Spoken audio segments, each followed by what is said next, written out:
નમસ્કાર વિદ્યાર્થી મિત્રો, ધોરણ 12 વિષય એસપી જેની અંદર આપણે બીજા વિભાગનું ચેપ્ટર નંબર 3 જોઈ રહ્યા છીએ, જેનું નામ છે ડિબેન્ચર. વિદ્યાર્થી મિત્રો, આપણે આ ચેપ્ટરની અંદર ડિબેન્ચરનો બેઝિક શું છે, ડિબેન્ચર શું છે એના વિશે માહિતી લીધી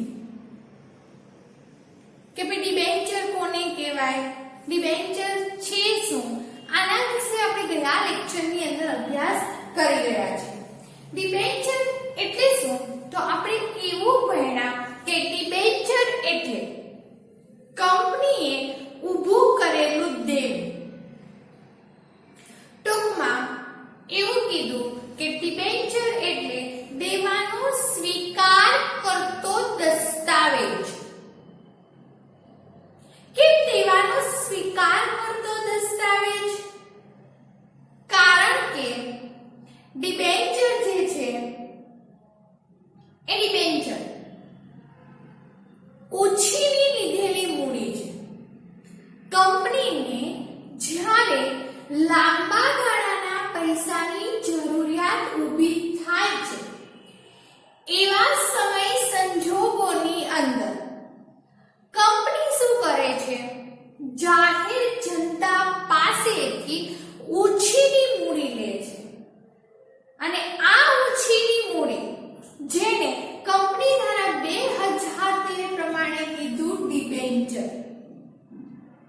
હવે ઉછીની મૂડી એટલે તો એના પર વ્યાજની ગણતરી થાય, તો કે હા, એ વ્યાજની ગણતરી સાથે શું કરવાનું છે, અમુક રકમ એટલે જેટલી તમે રકમ લીધેલી છે એ રકમ પ્લસ જેટલું વ્યાજ કીધું છે એ વ્યાજ પ્લસ સમયગાળો, ત્રણે ત્રણ વસ્તુ કાઉન્ટ થઈને તમારે એને પરત કરવી પડશે. એની એટલે મેં જેની પાસેથી લીધેલું છે તેનું. આ બધું વર્ક એક દસ્તાવેજ ઉપર થાય. ક્લિયર? એટલે ડિબેન્ચરને શું કીધેલું છે, ઉછીની લીધેલી મૂડી દર્શાવતો દસ્તાવેજ. બીજી વસ્તુ આપણે એવું ભણ્યા કે જ્યારે આપણે જાહેર જનતા પાસેથી પૈસા ઉછીના લઈએ છીએ, તો જે જાહેર જનતા છે એ કંપનીને ઉછીના પૈસા તો આપશે, પણ કોના બેઝ ઉપર આપશે, તો કીધું છે કંપનીની સામાન્ય મોહર. હવે કંપનીની સામાન્ય મોહર એટલે શું કીધું છે, તો કંપનીની સામાન્ય મોહર એટલે કંપનીની પ્રતિષ્ઠા. જે પ્રતિષ્ઠા છે એ પ્રતિષ્ઠાને આધારે શું કરશે, કંપની જાહેર જનતા પાસેથી ડિબેન્ચર લે છે. કમ્પ્લીટ? તો એને આપણે કીધું ડિબેન્ચર. ચલો, આજનો આપણો ટોપિક છે ડિબેન્ચરના પ્રકારો. ગયા લેક્ચરની અંદર આપણે ડિબેન્ચર એટલે શું એના વિશે માહિતી લીધી. ડિબેન્ચર કંપનીની અંદર કેવી રીતના આપવામાં આવે છે, જાહેર જનતા રોકાણ કરે છે તો કેવી રીતના કરે છે, એના વિશે આપણે માહિતી લીધી. અને આ માહિતી ઉપરથી આપણે એટલો ખ્યાલ આવ્યો કે ડિબેન્ચર એ નિશ્ચિત સમય માટે નિશ્ચિત વ્યાજના દર સાથે અને કંપનીની સામાન્ય મોહરથી એક અંકિત થયેલો દસ્તાવેજ, જેને આપણે કીધું ડિબેન્ચર. કમ્પ્લીટ? ચલો, આજે આપણે એવો જ મહત્વનો ક્વેશ્ચન જોવાના છીએ, જેનું નામ છે ડિબેન્ચરના પ્રકાર. આ ક્વેશ્ચન બાળકો તમને 2 ગુણની અંદર પૂછાય છે કે ડિબેન્ચરના પ્રકારો જણાવો. તો ડિબેન્ચરના 4 પ્રકાર છે: ગીરો ડિબેન્ચર, સંપૂર્ણ રૂપાંતરક્ષમ ડિબેન્ચર, અંશતઃ રૂપાંતરક્ષમ ડિબેન્ચર અને બિન રૂપાંતરક્ષમ ડિબેન્ચર. ફરીથી ડિબેન્ચરના 4 પ્રકાર છે: ગીરો ડિબેન્ચર, સંપૂર્ણ રૂપાંતરક્ષમ ડિબેન્ચર, અંશતઃ રૂપાંતરક્ષમ ડિબેન્ચર અને બિન રૂપાંતરક્ષમ ડિબેન્ચર. કમ્પ્લીટ. ચલો આ એક એક પોઈન્ટ ને એક એક પ્રકારને આપણે વિસ્તારથી સમજવાનું છે. તો આવો શરૂઆત કરીએ ડિબેન્ચરના પ્રકાર. 4 પ્રકારમાંનો પહેલો પ્રકાર જેનું નામ છે ગીરો ડિબેન્ચર. જોઈએ ગીરો ડિબેન્ચર એટલે પડી જાય એવો ડિબેન્ચર ને. સમજણ પડી? તો કેવું? જો કંપની મિલકતો ગીરો મૂકી સ્થિર કે અસ્થિર પર બોજ ઉભો કરે છે. બાળકો નવો શબ્દ આવ્યો તમારા કાને, સ્થિર કે અસ્થિર બોજ. જો તમને યાદ હોય તો આપણે ગયા લેક્ચરની અંદર એક બોજ ભણ્યા હતા અને એ બોજનું નામ હતું તરતો બોજ. તરતો એટલે હવામાં તરતો નહીં, બરાબર? તરતો બોજ એટલે મેં તમને એવું કીધું હતું કે જ્યારે કંપની જાહેર જનતા પાસેથી પૈસા ઉછીના લે છે એવા સમય સંજોગોની અંદર કંપની પહેલા શું કરશે? મિલકત ગીરવે મૂકશે અને પછી જાહેર જનતાને આમંત્રણ આપે છે કે તમે મારી કંપનીના ડિબેન્ચર ખરીદો. જોજો સિચ્યુએશન કેવી ક્રિએટ થાય છે. અહીંયા કંપની પહેલા મિલકતને ગીરવે મૂકે છે, પછી જાહેર જનતાને આમંત્રણ આપે છે. તો કંપનીએ બોજ ઉભો કર્યો અને આ જે બોજ બન્યો ને એને કહેવાય તરતો બોજ. ક્લિયર? જ્યારે અહીંયા બીજો શબ્દ આવ્યો સ્થિર કે અસ્થિર બોજ અને એ પણ મિલકતો ઉપર જ ઉભો થાય છે. તો હવે સ્થિર કે અસ્થિર બોજ કોને કહેવાય? ચલો એના વિશે આપણે પહેલા સમજીએ. સ્થિર કે અસ્થિર બોજ એટલે કે જ્યારે હું જાહેર જનતાને ડિબેન્ચર ખરીદવા માટે આમંત્રણ આપું છું ત્યારે હું પહેલા મિલકત ગીરવે નથી મૂકતી, પણ એવો કરાર કરું છું કે સમય મર્યાદા પૂરી થતા વ્યાજ સહિતની રકમ હું તમને પરત ન કરી શકું. તો આવા સમય સંજોગોમાં મારી આ મિલકત હું ગીરવે મૂકું છું. આ મિલકત વેચી તમે તમારા નાણાં છૂટા કરી શકો છો. આવો જે કરાર થાય છે અને એ કરારને આધારે જે બોજ ઉભો થાય એને કહેવાય બાળકો સ્થિર કે અસ્થિર બોજ. એક શોર્ટ શબ્દની અંદર તમને સમજાવું તો કંપની અહીંયા મિલકત પહેલા ગીરવે નથી મૂકતી. જરૂરિયાત ઊભી થાય ત્યારે મિલકત ગીરવે મૂકે એને કહેવાય સ્થિર કે અસ્થિર બોજ. અને આવા પ્રકારના કંપની જે ડિબેન્ચર બહાર પાડે ને એ મારા ડિબેન્ચર બને ગીરો ડિબેન્ચર. કમ્પ્લીટ આખો કોન્સેપ્ટ. ચલો આગળ. આ મિલકતો સંદર્ભે કોઈ પણ નિર્ણય લેતા પહેલા કંપનીએ ડિબેન્ચર હોલ્ડર્સના ટ્રસ્ટીઓની મંજૂરી મેળવવી પડે છે. આપણે એક વાક્ય ભણી ગયેલા છીએ કે ડિબેન્ચર હોલ્ડરના હિતોનું રક્ષણ કરવા માટે ડિબેન્ચર હોલ્ડરના હિતોનું રક્ષણ કરવા માટે કંપની ધારા 2013 ની અંદર એવું કીધું છે કે ડિબેન્ચર ટ્રસ્ટ ડીડની નિમણૂક કરો. એક આખું ટ્રસ્ટ ઊભું કરો જે ડિબેન્ચર હોલ્ડરના હિતોનું રક્ષણ કરશે. સમજણ પડી? તો મેં જે મિલકત ગીરવે મૂકી છે એ મિલકતને રિલેટેડ મારે કોઈ પણ પ્રકારનો જો નિર્ણય લેવાનો થાય ને તો એના માટે સૌપ્રથમ મારે ટ્રસ્ટીઓની મંજૂરી મેળવવી પડે. ભલે મિલકત મારી છે પણ ગીરવે તો મેં મૂકી દીધી. એ મિલકતને ગીરવે મૂકી છે એવો મેં કરાર કર્યો છે ત્યારે રોકાણકારોએ મારી કંપનીની અંદર રોકાણ કર્યું છે એટલે મને ઉછીના પૈસા આપ્યા છે. તો એ મિલકતને રિલેટેડ કોઈ પણ પ્રકારનો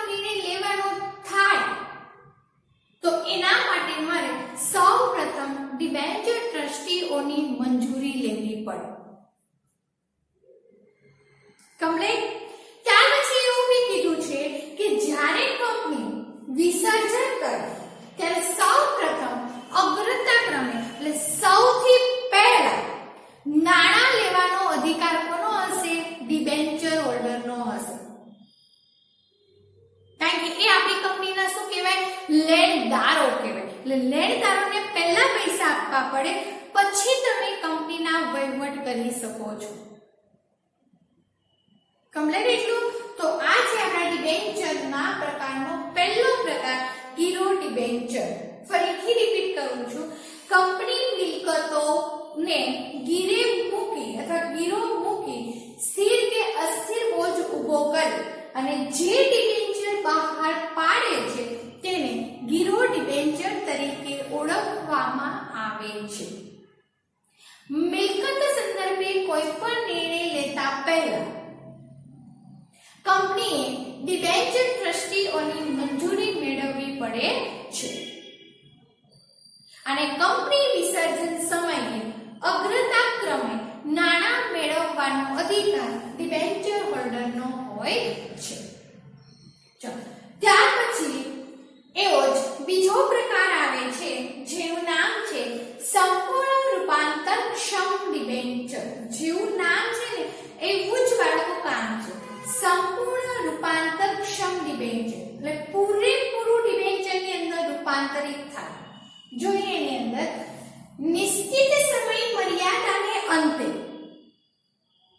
જે તે ડિબેન્ચરનું ઇક્વિટી શેરમાં રૂપાંતર કરવામાં આવે છે. સમય મર્યાદા પૂરી થાય એટલે ડિબેન્ચરનું ઇક્વિટી શેરમાં રૂપાંતર કરવામાં આવે છે. 1 વર્ષ માટેના ડિબેન્ચર હોય, 2 વર્ષ માટેના ડિબેન્ચર હોય, 4 વર્ષ, 5 વર્ષ માટેના ડિબેન્ચર હોય.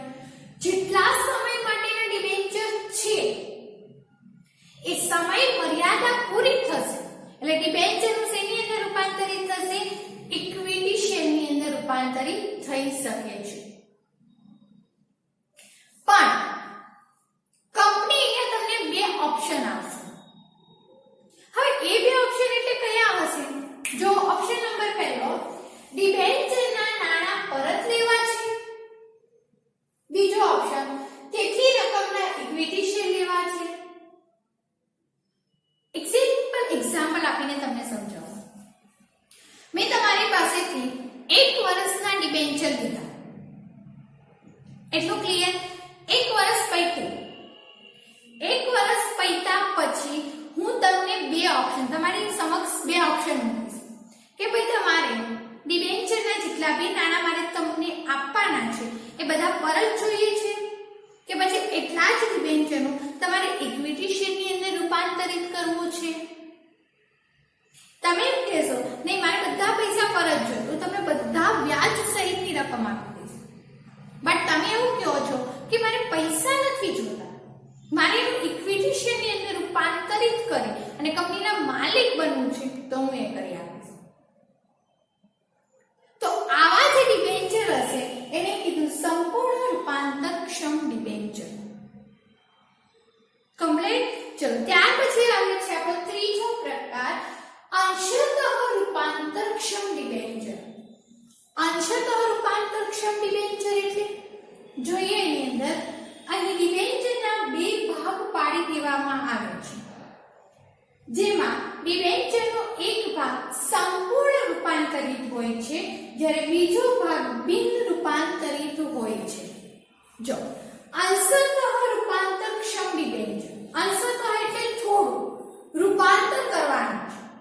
અહીંયા કંપની શું કરે ખબર? બે ભાગ પાડી. એક ભાગને નામ આપ્યું સંપૂર્ણ રૂપાંતર અને બીજા ભાગને નામ આપ્યું બિન રૂપાંતર. જે સંપૂર્ણ રૂપાંતરિત છે એની સામે કંપની શું કરશે? તમારા ડિબેન્ચરનું ઇક્વિટી શેરની અંદર રૂપાંતરિત કરશે અને બિન રૂપાંતરિત એટલે જેટલા બિન રૂપાંતરિત છે એની સામે તમને ડિબેન્ચરના નાણાં આપશે. કમ્પ્લીટ. તમને એક એક્ઝામ્પલ આપું. માનો કે મારી પાસે 10 ડિબેન્ચર છે. એ 10 માંથી હું એવું નક્કી કરું છું કે 5 ડિબેન્ચરનું ઇક્વિટી ઇક્વિટી શેરની અંદર રૂપાંતરિત કરી નાખો અને 5 ડિબેન્ચરના પૈસા મને પરત કરો. તો અંશતઃ રૂપાંતર થઈ ગયું. મેં અડધા ડિબેન્ચરનું ઇક્વિટી શેરમાં રૂપાંતરિત કર્યું અને અડધાના મેં પૈસા લઈ લીધા. ક્લિયર? તો આવા પ્રકારની પ્રક્રિયાને કહેવામાં આવે છે અંશતઃ રૂપાંતરક્ષમ ડિબેન્ચર. ક્લિયર? આગળ બિન રૂપાંતરક્ષમ ડિબેન્ચર. ચલો, બિન રૂપાંતરક્ષમ ડિબેન્ચર કોને કહેવાય? તો જો આ પ્રકારના ડિબેન્ચરનું ઇક્વિટી શેરમાં રૂપાંતરિત થઈ શકતું નથી. કંપની કોઈ વિકલ્પ આપતું નથી તમને. સમય મર્યાદા પૂરી થાય એટલે એટલા પૈસા કંપની તમને પરત કરી દેશે. સમજાય પડી? અહીંયા કોઈ ઇક્વિટી શેર વાળો ઓપ્શન તમને આપવામાં આવશે નહીં. એવા ડિબેન્ચરને કહેવાય બિન રૂપાંતરક્ષમ ડિબેન્ચર. તો આ છે આપણા ડિબેન્ચરના પ્રકાર. ડિબેન્ચરના ટોટલ 4 પ્રકાર છે. ગીરો ડિબેન્ચર, સંપૂર્ણ રૂપાંતરક્ષમ ડિબેન્ચર, ત્યાર પછી કીધું છે અંશતઃ રૂપાંતરક્ષમ ડિબેન્ચર અને બિન રૂપાંતરક્ષમ ડિબેન્ચર. ગીરો ડિબેન્ચર એટલે કંપની મિલકતો ઉપર સ્થિર કે અસ્થિર બોજ ઊભો કરીને જે ડિબેન્ચર બહાર પાડે એને કહેવાય ગીરો ડિબેન્ચર. સંપૂર્ણ રૂપાંતરક્ષમ ડિબેન્ચર જેની સામે કંપની ડિબેન્ચરની ઇક્વિટી શેરની અંદર રૂપાંતરિત કરી આપે છે. પણ એના માટે કંપની તમને ઓપ્શન આપે છે કે તમારે બધા પૈસા પરત જોઈએ છે કે ઇક્વિટી શેરની અંદર રૂપાંતરિત કરવું છે. ત્યાર પછી આવે છે અંશતઃ રૂપાંતરક્ષમ ડિબેન્ચર. તેમાં ડિબેન્ચર હોલ્ડર પાસે જેટલા બી ડિબેન્ચર છે એમાંથી અડધા ડિબેન્ચરનું ઇક્વિટી શેરમાં રૂપાંતર થશે અને અડધાના પૈસા કંપની પરત આપશે. અને બિન રૂપાંતરક્ષમ ડિબેન્ચર જેનું ઇક્વિટી શેરની અંદર રૂપાંતરિત થઈ શકતું નથી. એટલે કમ્પલસરી તમને અહીંયા રોકડા જ પૈસા મળશે. કમ્પ્લીટ 2 માર્ક્સની અંદર ડિબેન્ચરના પ્રકાર પૂછાય છે. આ ક્વેશ્ચન બાળકો તમારા હોમવર્કની નોટબુકની અંદર લખવાના છે. ભૂલતા નહીં, ફરીથી રિપીટ કરું છું. ડિબેન્ચરના પ્રકારો તમારે તમારી હોમવર્કની નોટબુકની અંદર લખવાનો રહેશે. કમ્પ્લીટ?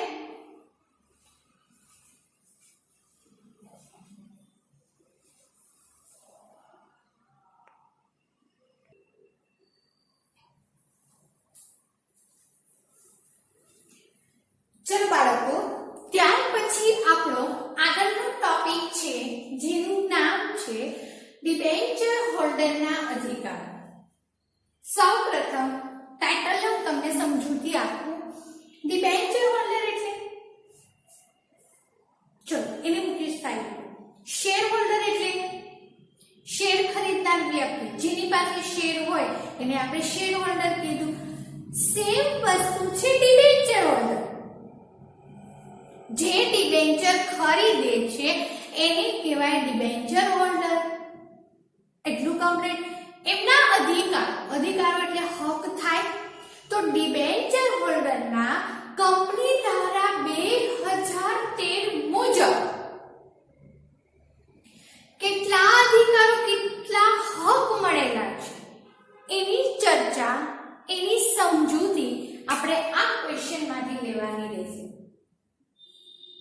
કેમ કે હું કંપનીની અંદર ડિબેન્ચર હોલ્ડર તરીકે કામ કરું છું, પણ ડિબેન્ચર હોલ્ડર તરીકે મને કેટલા હક મળેલા છે, મને કેટલા અધિકાર મળેલા છે, જો એ જ મને ખબર ના હોય તો પછી હું મારા હક વિશે કંઈ પણ બોલી શકું નહીં.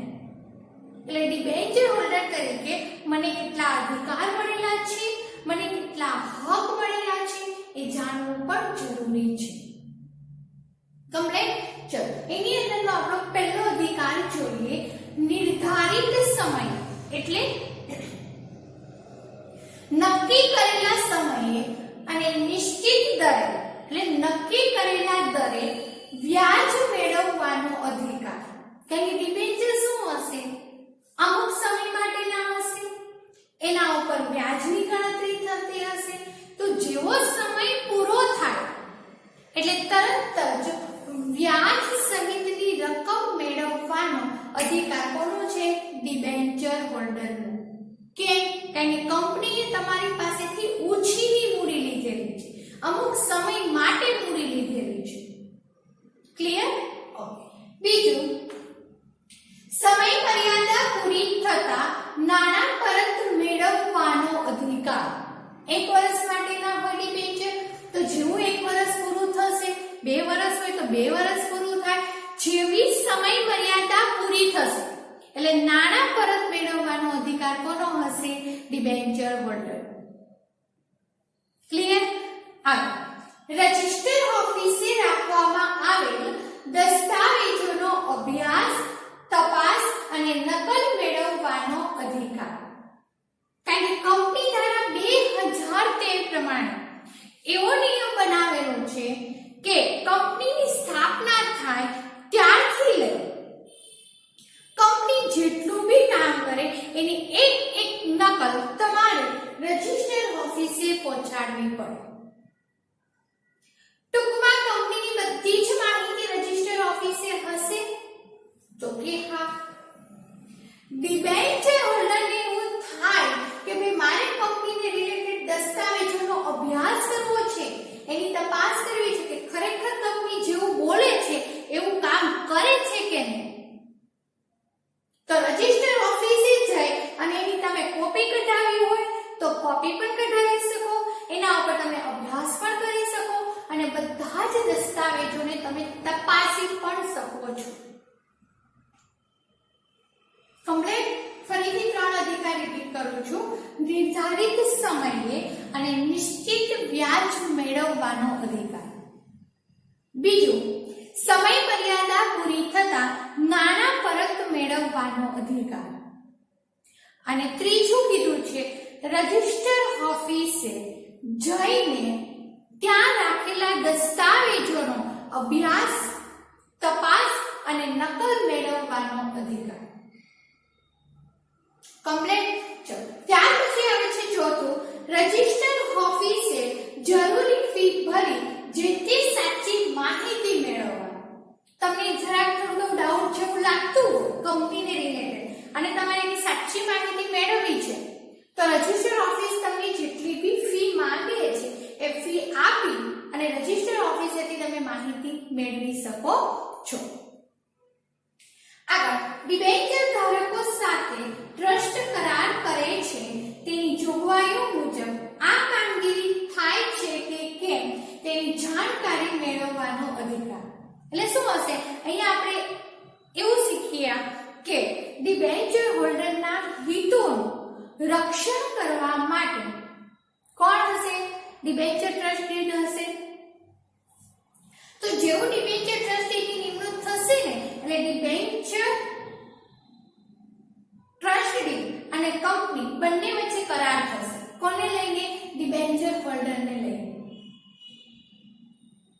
તો જે કરારો થયા છે ડિબેન્ચર હોલ્ડરને લઈને એ કંપની ખરેખર એ કરાર મુજબ કામ કરે છે કે નથી કરતી આ જોવાનો અધિકાર ડિબેન્ચર હોલ્ડરનો છે. ફોર એક્ઝામ્પલ તરીકે મેં એવું કીધું હોય કે ભાઈ હું ડિબેન્ચરના હિતોનું રક્ષણ કરીશ, ડિબેન્ચરોને કંઈ પણ પ્રકારનો પ્રોબ્લેમ આવે એવું નહીં થવાનું, આવું મેં કહી દીધું. પણ હકીકતમાં એવું થતું નથી. ડિબેન્ચરના હિતોનું રક્ષણ થતું નથી. તો જે કરાર કરેલો છે એ મુજબ હું કામ નથી કરતી એવું સાબિત થાય. તો ડિબેન્ચર હોલ્ડરને અધિકાર છે કે જે કરાર કર્યો છે ડિબેન્ચર ટ્રસ્ટ સાથે કંપની ખરેખર એ મુજબ કામ કરે છે કે નથી કરતી આ જોવાનું. કમ્પ્લીટ? આગળ, ડિબેન્ચર હોલ્ડરને તેમના હિતોનું રક્ષણ કરવા માટે ડિબેન્ચર ટ્રસ્ટની નિમણૂક કરવાનો અધિકાર છે. કંપની ના નહીં પાડી શકે. કારણ કે કંપની ધારા 2013 ની અંદર ચોખ્ખા શબ્દની અંદર કીધું છે કે ડિબેન્ચર હોલ્ડરના હિતોનું રક્ષણ કરવા માટે ડિબેન્ચર ટ્રસ્ટની નિમણૂક કરી શકાય છે. એટલે એને અધિકાર આપેલો છે. ક્લિયર? ચોથા પરથી રિપીટ કરું છું. રજિસ્ટર ઓફિસે જરૂરી ફી ભરી સાચી માહિતી મેળવવાનો. પાંચમા પોઈન્ટની અંદર એવું કીધું છે કે ડિબેન્ચર ટ્રસ્ટ કરાર ડિબેન્ચર ટ્રસ્ટ સાથે જે કરાર થયેલા છે એ કરાર મુજબ કંપની કામ કરે છે કે નહીં તે જોવાનું અને ત્યાર પછી કીધું છે ડિબેન્ચર હોલ્ડરને તેમના હિતોનું રક્ષણ કરવા માટે ડિબેન્ચર ટ્રસ્ટની નિમણૂક કરી શકાય છે. આગળનો પોઈન્ટ જોઈએ. ડિબેન્ચર હોલ્ડરને અસર કરતા મહત્વના નિર્ણય લેતા પહેલા ડિબેન્ચર ટ્રસ્ટને વિશ્વાસમાં લેવા પડે છે. કારણ કે આ ડિબેન્ચર ટ્રસ્ટ જે છે એ કોની સાથે કનેક્ટેડ હશે? ડિબેન્ચર સાથે હશે. અને ડિબેન્ચરને રિલેટેડ એ પછી કોઈ પણ નિર્ણય, વ્યાજ આપવાનું, પૈસા પરત કરવાના, કોઈ પણ નિર્ણય લેવાનું થાય તો એના પહેલા શું કીધું છે? ડિબેન્ચર ટ્રસ્ટીને વિશ્વાસમાં લેવાનું. કોણ લેશે? તો કંપની લેશે. એટલે કંપનીએ ડિબેન્ચર ટ્રસ્ટને વિશ્વાસ અપાવવાનો છે કે અમે લોકો ડિબેન્ચર હોલ્ડરને રિલેટેડ કંઈ પણ નિર્ણય લેશું, કંઈ પણ કામ કરશું, એની અંદર ડિબેન્ચર હોલ્ડરનું નુકસાન ન થાય, એમના હિતોનું રક્ષણ થાય, એને ધ્યાનમાં રાખીને પછી જ અમે કામ કરશું. ઇવન કોઈ પણ પ્રકારના ડિબેન્ચર હોલ્ડરને રિલેટેડ નિર્ણય લે ને કંપની, તો પણ એને પહેલા શું કરવાનું? ડિબેન્ચર ટ્રસ્ટ સાથે ડિસ્કશન કરવાનું રહેશે, ચર્ચા કરવાનું રહેશે. અને પછી ડિબેન્ચર ટ્રસ્ટને એવું લાગે કે નહીં, આ નિર્ણય તમે જે લીધેલો છે એને એપ્લાય કરવા જેવો જ છે, પછી એપ્લાય થશે. કમ્પ્લીટ? એટલે કંપનીએ શું કરવાનું છે? પહેલા ડિબેન્ચર ટ્રસ્ટને વિશ્વાસ અપાવવાનો છે. ચલો આગળ. જે મિલકતની જામીનગીરી આપેલ હોય તેની ટ્રસ્ટ ડીડમાં કરેલ જોગવાઈ પ્રમાણે સલામતી જળવાય તે જોવાનો અધિકાર.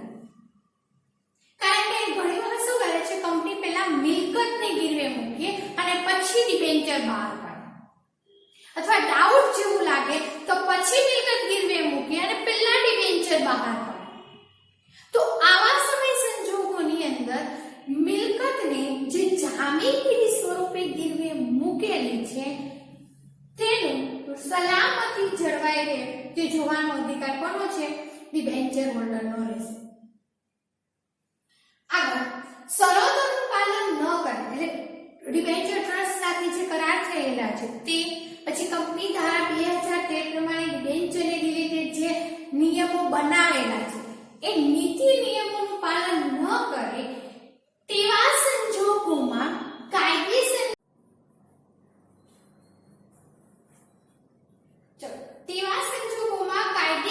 કાર્યવાહી કરવાનો અધિકાર છે. ત્યાર પછી કંપનીની પ્રગતિ કે વિકાસની માહિતી મેળવવા. એટલે કંપની ખરેખર વિકાસ કરે છે, કારણ કે જો કંપનીની અંદર નફા ધોરણ હશે, કંપની વિકાસ કરતી હશે તો એ મને પૈસા આપશે. સંદર્ભ પડી? એટલે કંપનીની પ્રગતિ કે વિકાસની માહિતી મેળવવાની. ત્યાર પછી કંપની વિસર્જન સમયે પોતાના નાણાં અગ્રતા ક્રમે પરત મેળવવા. જ્યારે કંપનીનું વિસર્જન થાય ત્યારે સૌથી પહેલા નાણાં પરત મેળવવાનો અધિકાર કોનો છે? ડિબેન્ચર હોલ્ડરનો રહેશે. તો આ જે ડિબેન્ચર